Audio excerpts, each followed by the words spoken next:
El poder de las cosas simples de Cinematics. Dije mal el nombre del canal recién. Bueno, Puchi, gracias por haberte pasado, se agradece un montón, boludo. Ojalá esos mareos no sean nada grave.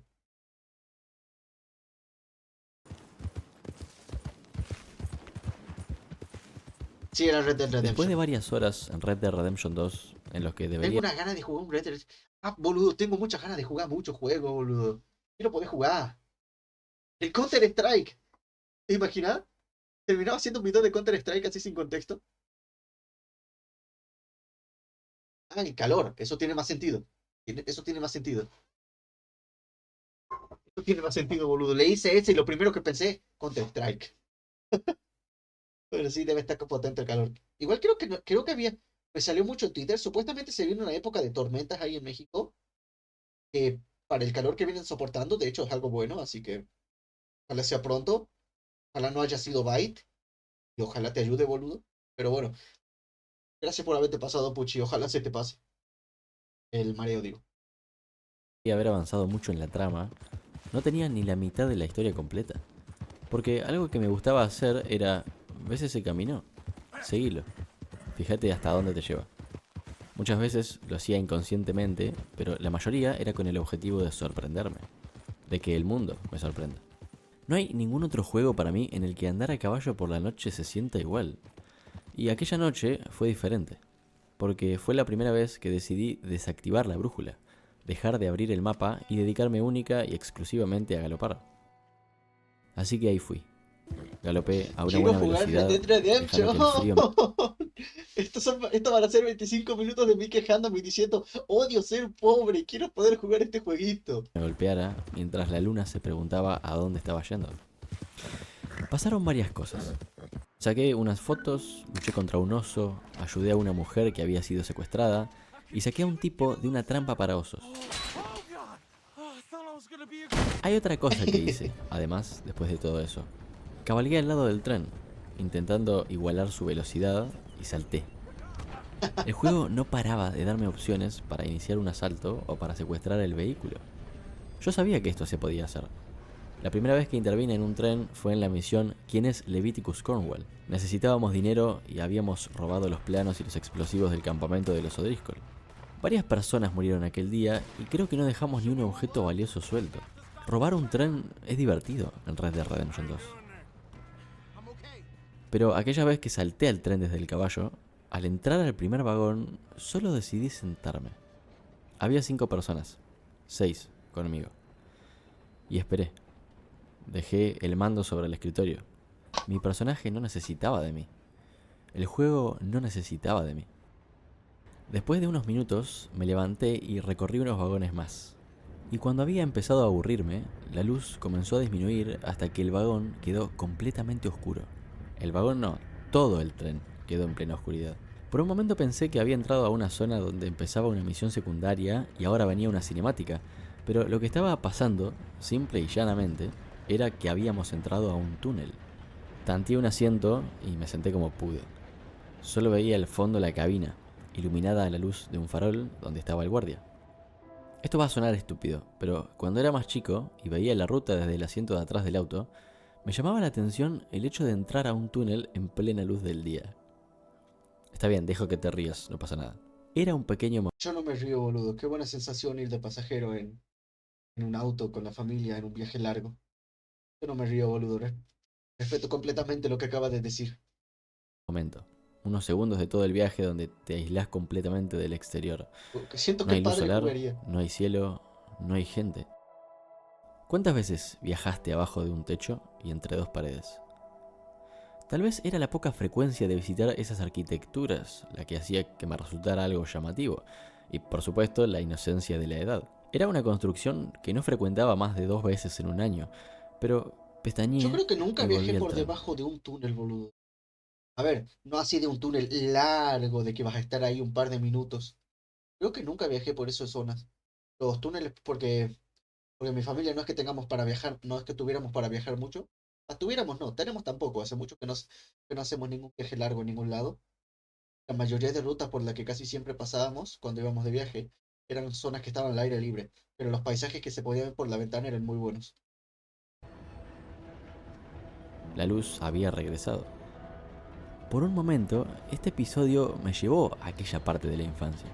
Fue por unos segundos, pero a medida que la oscuridad aumentaba, con ese viaje en tren, yo viajé por un instante al pasado. Quiero jugar Red Dead Redemption. Odio ser pobre. Por Cinematics. No leí el título, boludo. Lo leí en mi cabeza, disocié y creí que haberlo leído. Mirá esta foto por un momento. De Fallout. verdad, tomate un tiempo para mirarla. Mi barrio. Esto es Kowloon, una ciudad de Hong Kong.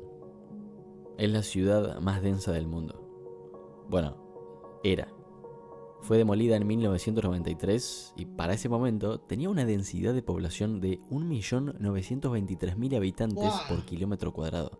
Para hacerlo más visual, la ciudad entera tenía aproximadamente 25.000 metros cuadrados, algo así como un poco más que un estadio de fútbol.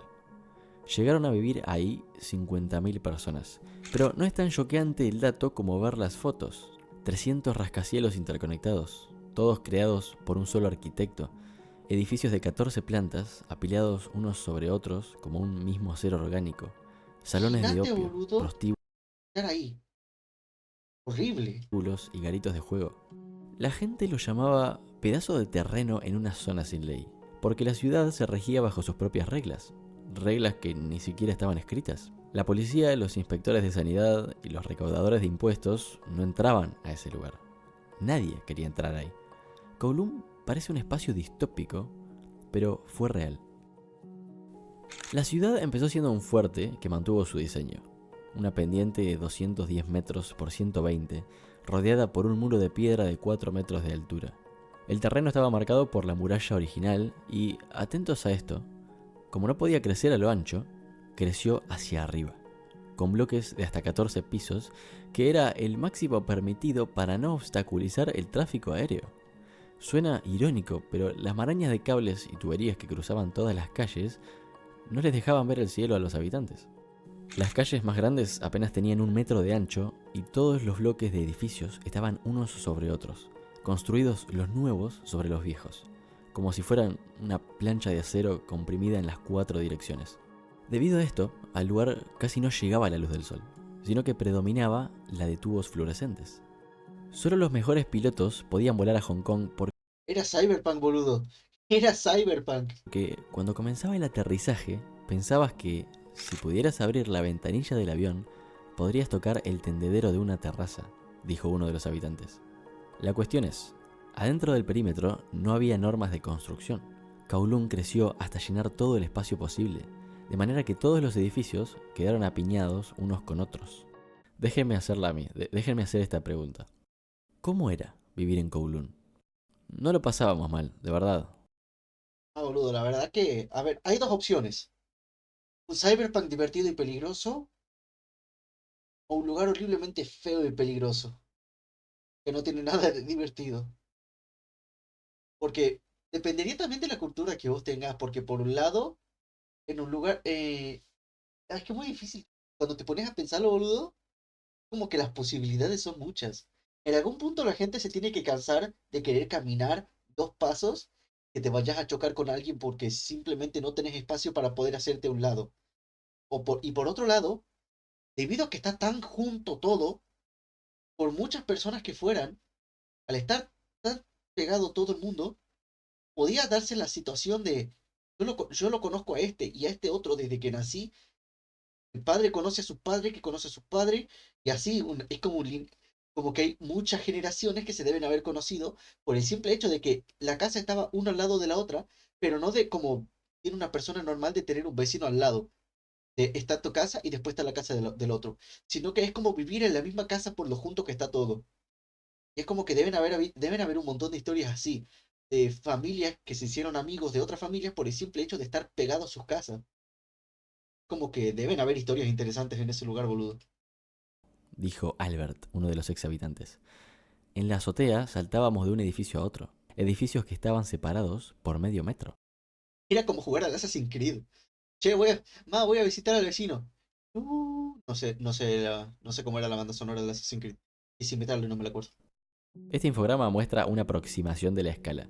Esto no es un simple edificio residencial, es un conjunto de edificios. Los espacios habitables eran diminutos. A menudo una sola habitación servía como hogar para familias enteras. Había escuelas, jardines de infante, Familia promedio tercermundista. ¿Eso qué tiene de raro? locales pequeños de fabricación de metal, cafés, carnicerías, verdulerías y dentistas y médicos sin licencia. Vivir en Kowloon era enfrentarse a un ambiente insalubre y peligroso. No había servicios municipales y por lo tanto no había recolección de basura.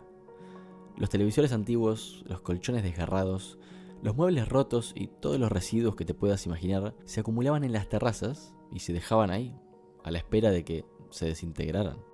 Los residentes llevaban paraguas cuando se movían entre callejones para evitar mojarse con las cañerías que perdían. Ah, qué Los asco. pisos inferiores casi no recibían la luz del sol y los habitantes de los pisos superiores barrían hacia abajo, por lo que Boludo. Es camino. No, camino no, qué pelotudo. Eh... Ah, ahora no me va a salir el nombre.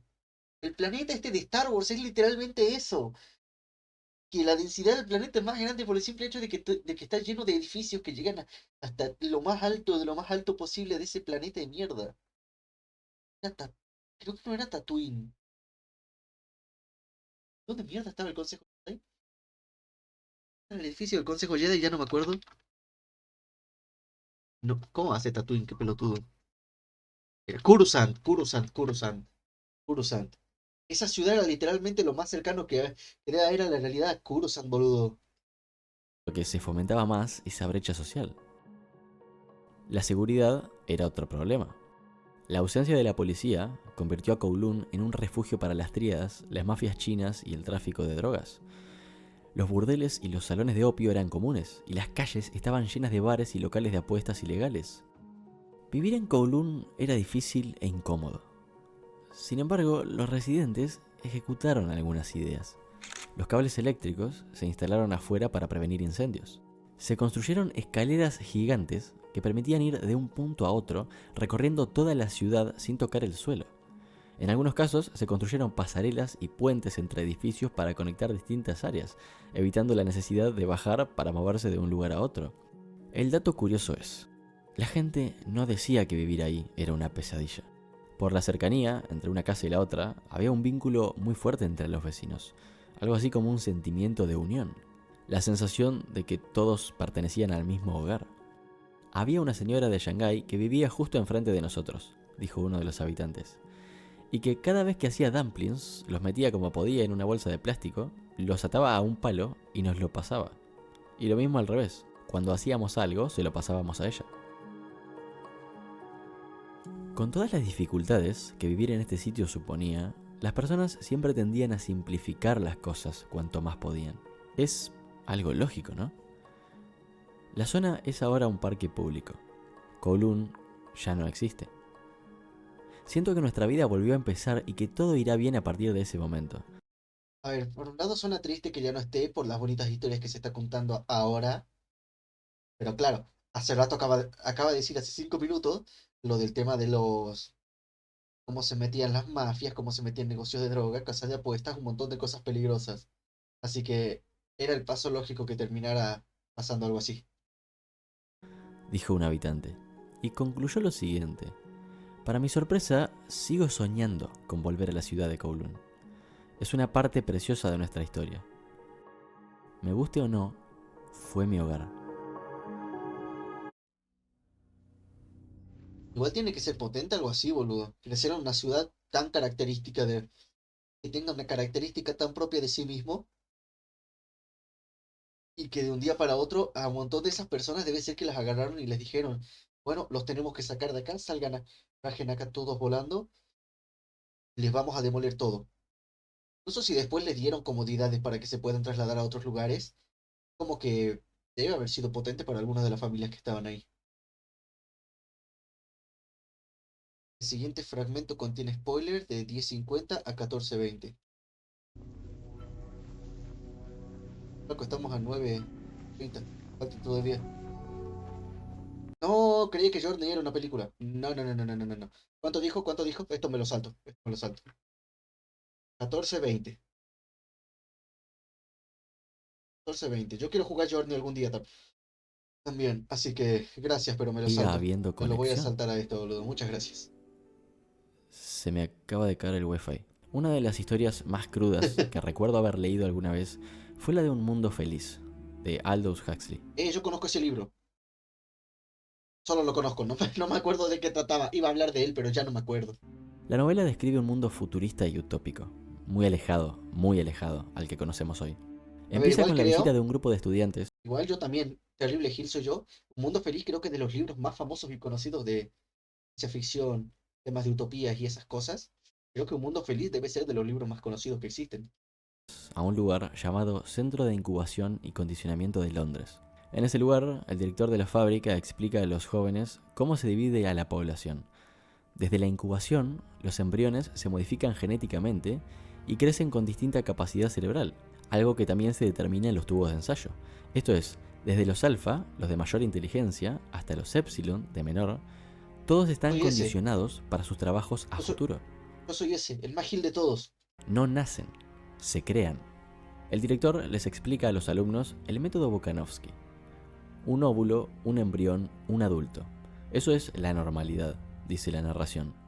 Pero un óvulo bokanovskificado prolifera, se subdivide, de 8 a 96 brotes, y cada brote llegará a formar un embrión perfectamente Hola, constituido.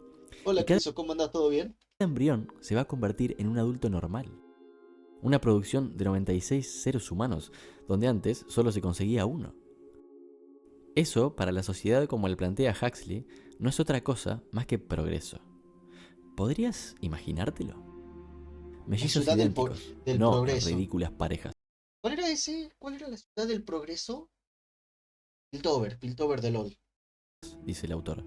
O de tres en tres, como los viejos tiempos. Mellizos por decenas, por veintenas al mismo tiempo. Hombres y mujeres estandarizados, en grupos uniformes.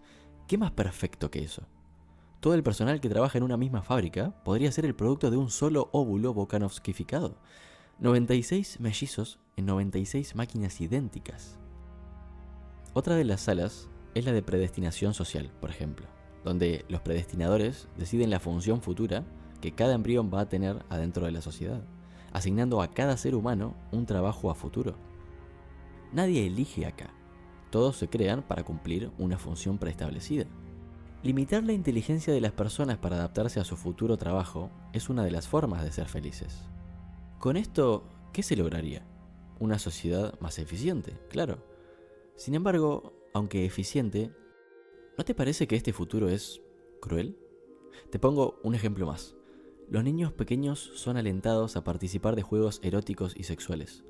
Y un No, niño que se niega a jugar de esta manera con una niña debe ir a un psicólogo. En este recorrido, además, los estudiantes también conocen cómo eran las cosas antes de este nuevo orden mundial, antes de la guerra y de la crisis, cuando los niños, en lugar de ser criados por el Estado, eran criados por unas personas llamadas padres. El hogar consistía en una madre, un padre e hijos. Todos los alumnos se quedaron boquiabiertos ante esto, incrédulos con lo que les estaban contando. Madre, padre e hijos.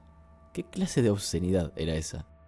Y que, además de anidar enfermedades y malos olores, tenían momentos íntimos y compartían emociones. La idea de esto es que la monogamia, el sexo y los lazos familiares crean la mayoría de las emociones humanas. Por lo tanto, la sociedad se basa en la promiscuidad y en las fábricas de bebés. La meta sería erradicar las emociones, reemplazándolas por el puro deseo sexual y nada más. Con todo esto, se conseguirá una sociedad estable. este libro lo quiero leer algún día, boludo. Tiene pinta de que es de eso que vos agarrás, le echás una leída y salís con la mente quemadísima. Salís quemadísimo mentalmente, boludo. Te coge mental y psicológicamente leerte esto. Hostia, gente por una pelea con unos niños. Parte de abajo, tira la puerta como si fuera de taxi. Como si se eran fábrica. ¿Y no los pueden correr o algo? Leyendo Un Mundo No sé, nunca, Feliz. nunca alquilé ningún edificio ni conozco a nadie que los alquile. De todas formas, yo supongo que yo tendría, incluso si lo conociera, los problemas serían diferentes. No sé de dónde seas vos, pero supongo que serían diferentes los problemas. Por el tema de leyes y todo eso. Me sentí como pocas veces. Una mezcla de repulsión y tristeza. La búsqueda de la perfección y el confort se lleva al extremo en este mundo. A nadie le importa qué tan linda sea la experiencia humana como la conocemos hoy. ¿De qué mierda sirve eso si no logra una sociedad estable? El mundo que Huxley propone está lleno de comodidades y de placeres superficiales, y no tiene nada de las ¿Y no pueden hacer que ellos se quieran ir antes? cosas simples que hoy crees que le dan Estuve sentido a a nuestra punto de decir una mierda muy ilegal, así que lo voy a dejar ahí. Lo voy a dejar ahí. Estuve a punto de decir una nuestras cosa vidas. horrible. Cualquier cosa que te imagines. Conectar con alguien, el crecimiento personal, experimentar y superar un sufrimiento, una visita a la casa de un familiar. ¿Para qué sirve? ¿Qué progreso se consigue con esas cosas? Un mundo feliz te hace viajar a un futuro donde tomás mayor conciencia de que las cosas simples tienen una profundidad que trasciende cualquier avance tecnológico o material. Por supuesto, no significa que no haya que progresar o conseguir cosas materiales. Lo que digo es, hay experiencias que parecen insignificantes por ser de todos los días, que tienen mucho poder para hacernos sentir bien. Y esto es algo de lo que me doy cuenta cuando solo le presto atención, porque estoy tan acostumbrado a algunas cosas cotidianas que siento que no tienen importancia. Yo la verdad, boludo, de vez en cuando disocio cuando voy caminando. Soy como un NPC que apago el cerebro, camino y no me doy cuenta. A veces hay gente que me habla por la calle y yo ni cuenta me doy porque estoy disociando. Pero de vez en cuando me pongo a pensar en boludeces mientras camino, boludo. De forma completamente autista y rancia, me pongo a pensar en boludeces mientras voy caminando por la calle. Por ejemplo, veo las casas que veo todos los días por mi ruta normal de tengo que ir a comprar el pan o alguna cosa así. Veo las calles y me pongo a pensar, me pongo a imaginar en mi cabeza, de forma completamente esquizofrénica, albañiles y los arquitectos que tuvieron que en algún momento, hace muchos años, antes de que yo estuviera aquí, o incluso antes de que mis papás estuvieran aquí, construyéndolo todo para que hoy lo ocupemos, para que hoy lo podamos ocupar. Yo me pongo a pensar en esas cosas, boludo. De forma completamente esquizofrénica, me imagino los albañiles que tuvieron que estar trabajando en esas calles para que hoy para que hoy se pueda transitar de forma completamente normal. Algo que la gente da por sentado. De un momento a otro, yo de vez en cuando me ponía a pensar en esas cosas. Ahora ya no lo hago tanto, pero antes yo eso lo hacía un montón. De ir por la calle caminando, de volver de comprar el pan, ver la calle, ver el piso, ver las casas y pensar, ¿cuánto trabajo que debe haber costado hacer todo eso? Como de forma completamente esquizofrénica, boludo. ¡Guau! Más de casi 20 minutos de video y creo que habló de Red Dead Redemption 2 o 3. Capo. Y lo peor es que el video fue bueno. Lo mejor es que el video fue buenísimo. Fue raro volver a Colter, el pueblo minero donde empezó todo. ¡Quiero jugar Red Dead Redemption! ¡Odio ser pobre! Había cabalgado durante mucho tiempo y por muchos lugares diferentes hasta llegar a ese sitio. Ni siquiera me había puesto ropa abrigada, pero no importó. Aproveché además para apreciar el atardecer. Solo aprecien esto.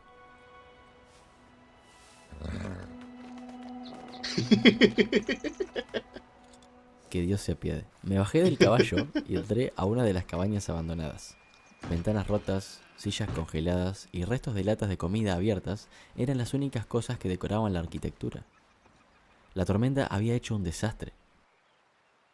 Estuve un buen rato entrando a estas casas, hasta que después de que cayó la noche, subí de nuevo a mi caballo y partí. Era probable que no fuera a volver nunca más. Pero mientras me estaba yendo, me sentí familiarizado con el recorrido.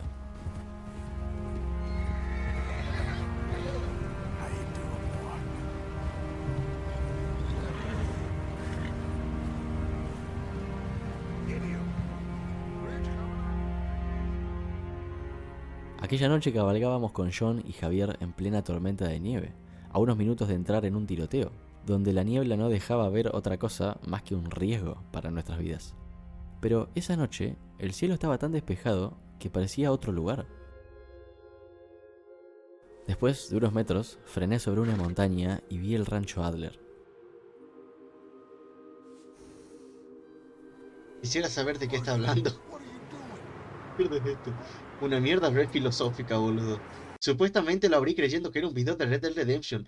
Es una mierda terriblemente filosófica, boludo. Y me encanta.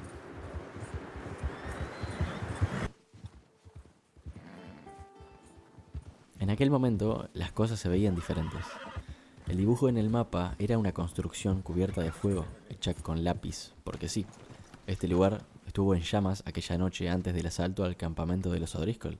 En el mapa del juego, este sitio era el pasado, y yo volvía para confirmarlo.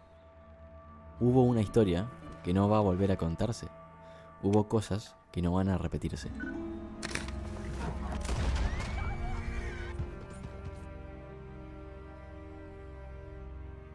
Las cosas simples no son realmente tan simples. Mirá esta fotografía. Es un teléfono. Yo tenía uno de esos. No más. Pero por dentro tiene cables, circuitos Qué eléctricos, hijo de puta. soldaduras, tornillos y tuercas, cables RJ11. No sé qué significan, pero cables RJ11. Eso es Jason lo que lo hace Reference, es en teléfono. serio. No se ve en la fotografía, pero lo sabes. Cuando encontramos belleza en algo simple, seguramente eso tiene un trasfondo, algo que lo construye de esa manera, algo que le da sentido. No es una lata de cerveza, es compartirla con alguien o disfrutarla solo. No es un libro, es el momento en el que viajas a otro mundo. No es un simple lago, es fishing. Muchas veces encuentro la satisfacción en cosas complejas y materiales. Y por supuesto, no está mal. Pero últimamente me estoy dando cuenta de que hay cosas muy sencillas que parecen ser las más difíciles de explicar, pero las más fáciles de apreciar. Ninguna sustancia fue Pensé que le consumida iba a para la enfocar los escritura huevos al caballo. Pensé que le iba a enfocar los huevos al caballo. de este guión. Dejen sus experiencias en los comentarios. Gracias y nos vemos la próxima. Boludo, me cogió la mente. Me cogió la mente.